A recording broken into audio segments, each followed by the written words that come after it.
how are you? I want to thank you so much for coming to my video today. Without you guys, there would be no me. So, well, there would be a me, just not a me on YouTube. So, thank you so much. I am just beyond grateful. I'm so blessed. I'm so humbled to have you all here. And I appreciate it more than you understand, okay? With that being said, if you are new here, I do just want to say that I am not the best at free speech. I do better when I write stuff down. And so today I'm going to talk about how to live your life with purpose. And I have some stuff written down here so that I don't forget things, and also so that I don't tend to run on and on and on and on and on, because I am known for doing that, okay? I can talk, and I can talk a lot. I'm not trying to do that to you guys today. So 2020 has been a huge transformational year for not only me, but for many people who are watching this video. I think the most important goal I have right now for coming out of 2020 and going into 2021, I want to go into 2021 with a higher sense of self-knowing and a higher state of being. Therefore, I have started living my life completely different, and I am here to share with you some of the things I have done and my experience with those changes. So I wanted to talk to you guys a little bit about living your life with purpose, what that means, and how you do it, okay? So how do I live my life with purpose? You live your life by your beliefs and your values. People who live a life of purpose have core beliefs and values that influence their decisions, shape their day-to-day actions, and determine their short and long-term priorities. Okay, one of the steps to living your life with purpose would be understanding what life should feel like. And this is literally the biggest step of them all. And I'm going to tell you why. When, I have not necessarily had the easiest life, right? So I didn't know what life should feel like. I had gotten used to the fact that life was painful, life was hard, life was, every negative thing you could think of, right? And when I first started reading up about living your life with purpose, that was the core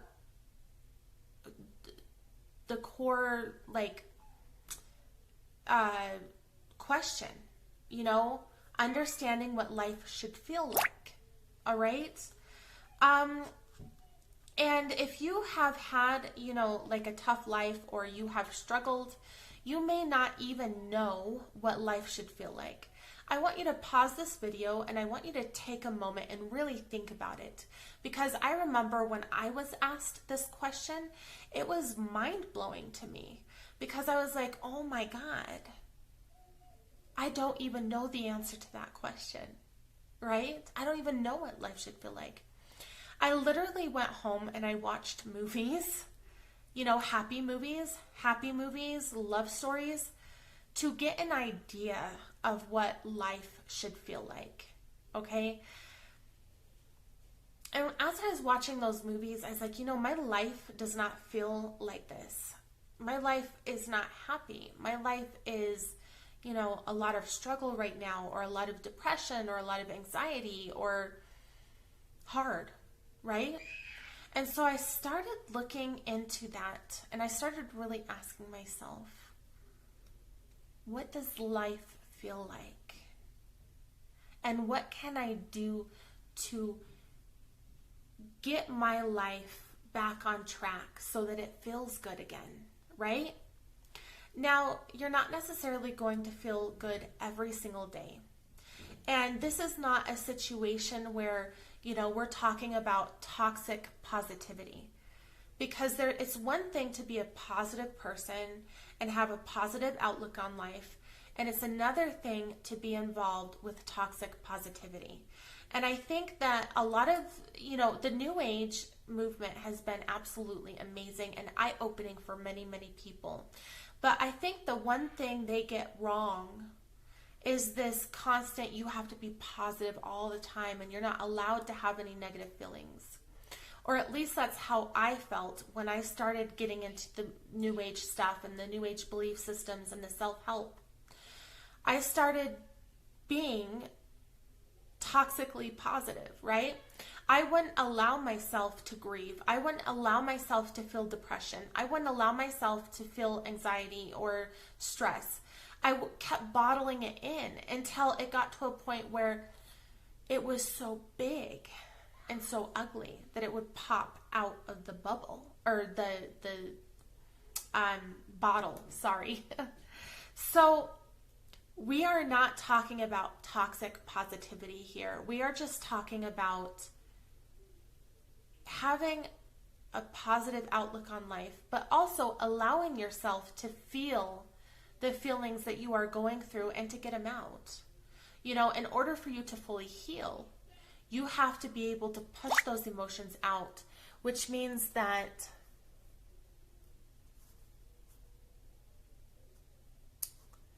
okay, I'm running out of space. Hold on. Okay, so toxic positivity. Make sure that you're not engaging in that, right? And understand what life should feel like. However you have to understand how life should feel like, then do that, right? For me, it was watching movies. For you, it can be, going on a walk in a park and watching people that are happy and really digging deep within to ask you what you need to do in order to get to that place, right? Number 2, tap into your calling within, okay? Tap into your calling within. This is one of my favorite ones. Well, all of it is really good, but this is one of my favorites. So your calling within is literally whatever it is that you love to do. People always ask, what is my calling? What is my life purpose? What is it that I've been sent here to do? And the answer to that question is very, very easy. I'm going to answer that question with a question. What is it that makes your heart happy? What is it that puts fire in your veins? What is it that makes your heart beat faster? Is that art? Do you love art? If you love art, right, then your calling within is to, use art in whatever way, shape, or form that makes you happy. I have a very, very good friend who loves art, right? Loves it, loves it. And she goes and she helps, various victims of certain various circumstances, right? So like, sex abuse victims, or even, victims who have lost their homes, or whatever the case may be, right? She goes to these various communities and she brings her art supplies and she teaches people how to heal through art, right? Which is a really, really beautiful thing. She has a love for art, a calling for art, and she uses that to lift other people up, okay? And, for everybody, it's going to be something different, okay? For me, I really love to help other people. It's really important to me that I am assisting, lifting people up, not doing the work for them, because we can't do that, but just assisting them with the tools, the fishing pole, let's say, the fishing pole, and then they can learn, they can fish for life, if that makes sense. The third one is trust yourself and forget what others think. That was another hard one for me. Okay? But it is imperative that you learn to trust yourself and trust your intuition, right? And that you also forget what others think.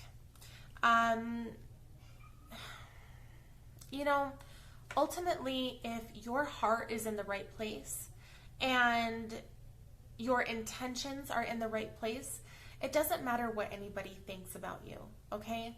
It doesn't matter what anybody thinks.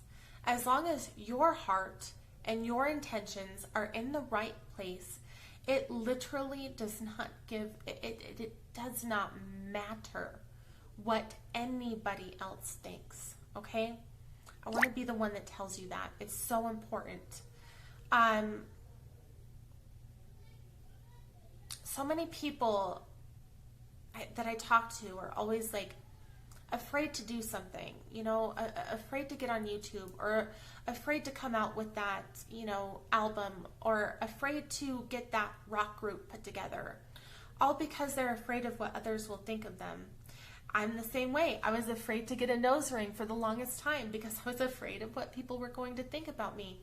But ultimately, you have to look within yourself and you have to say, are my intentions pure? The answer to that is yes. And the answer to, you know, if your motives are pure, then it doesn't matter what anybody else thinks. It doesn't matter, because you are doing you and you are helping others by being authentic to yourself. Okay?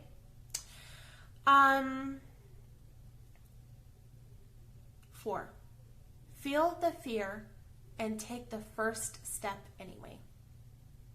Man, that's a hard one to do, huh? That is a hard one to do. That is a hard one to do. Oh my gosh. I'm not even going to... It is. It's hard to do. But I think part of being able to do that, part of being able to feel the fear and to move forward anyway, is also trusting yourself, trusting your intuition, knowing what your core values are and who you are as a human being will help allow you to make that first step, even though you are in fear, right? Knowing yourself, knowing your intuition, trusting yourself. Also, affirmations play a big part in that as well. I can't even begin to tell you, affirmations have completely changed my life, okay? Number 5, rethink your to-do list. Now, that's an interesting one. You wouldn't really think that that would have to do with life purpose, but it does, and let me tell you why. Your to-do list may have a bunch of malarkey on it that you keep putting off and putting off and putting off and putting off and putting off, you know? Usually when you are keep putting something off and off and off and off and off, it's because you don't want to do it. It's because subliminally speaking, it doesn't fit in with what you want to do and possibly even who you are as a person when it comes to like your goals or even your you know, core values. And so what will happen is, you know, if it doesn't fit into those categories, people have a tendency of putting it off, right? Instead of having this long to-do list that you keep putting off, why don't you go through the to-do list and mark everything off your to-do list that no longer resonates with you and that if it doesn't fit in with your core values or, you know, who you are as a person, then, you know, cross it off. Cross it off, right? Check in with yourself daily. Now, I'm going to say even more than that. Check in with yourself as often as you can. Okay, I used to check in with myself daily every morning. I would have a meditation session and I would check in with myself and I'd say, okay, how's Angie doing today, right? What is Angie feeling today? What am I feeling? What is going on within me? Oh, I've got anxiety. Okay, where is this anxiety coming from? What can I do to be, what can I do to, what what can I do? What's the word I'm looking for? Retroactive? Hold on. Let me see. Retroactive. Oh God, I can't believe I'm doing this. No, that's not it. Okay. Well, I don't know. I guess what I'm trying to say is, if I'm feeling a certain way, I'll say, you know, I'd sit there in the morning, I'd say, what can I do that would be proactive? That's what I'm looking for. That's what I'm looking for. That's what I'm looking for. What can I do to be proactive about this anxiety I'm feeling? You know, what can I do to make this into a lesson and, you know, stop this anxiety from replaying in my life? So I'd check in with myself, and I'd go in and I'd do the inner work, and I'd clear my chakras, and I would, you know, put myself in a better mood through various tools and activities that I learned.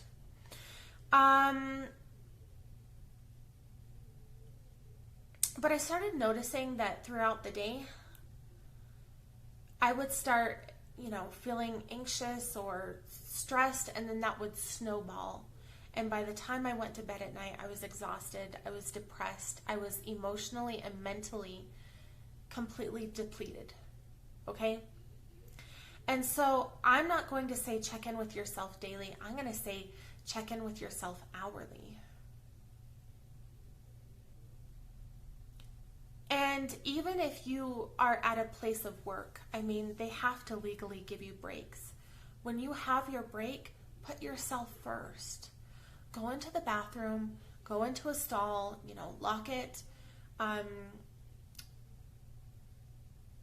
If you have headphones, put them in so that you can have some, you know, it's not so noisy, you know, and check in with yourself and say, what is this I'm feeling deep within me, and what can I do to be proactive about changing this around and turning it into a positive?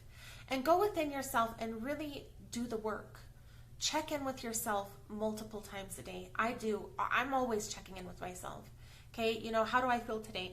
In fact, this is my checking in with myself bracelet. I have cats. I have a cat. So this is my bracelet. It's to remind me to be grateful and to check in with myself. This is a good way to do it. You know, if you have even a piece of string or a hair tie, you know, tie it around your wrist, and every time you look at it, it'll remind you, you know, check in with myself. Be grateful. What am I grateful for? Okay? Recognize that you have everything you need. And I think that is a very beautiful statement, because in a world where everybody is always wanting more, more, more, we live in such a material, like, commercial world where it's like nobody ever has enough. You always want a bigger house or a nicer car or a more expensive car or da da da da da da da da da da. I'm not saying that that's a bad thing. It's a wonderful thing to have goals and wants, and for those goals and wants to be nice and expensive and big. There's nothing wrong with that.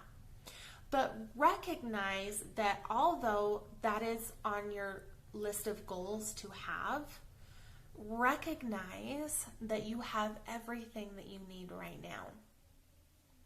Everything that you need right now, you already have. Recognize that. Okay? Thank you so much for coming to my video. I hope that I have helped you in some way, shape, or form. I send you all my love, and namaste. Oh, also, if you are interested in knowing more about me, my websites are below, and so is my Facebook, and also my email. All right? Thank you guys so much. I'm so grateful. See you guys later. Until next time. Bye-bye.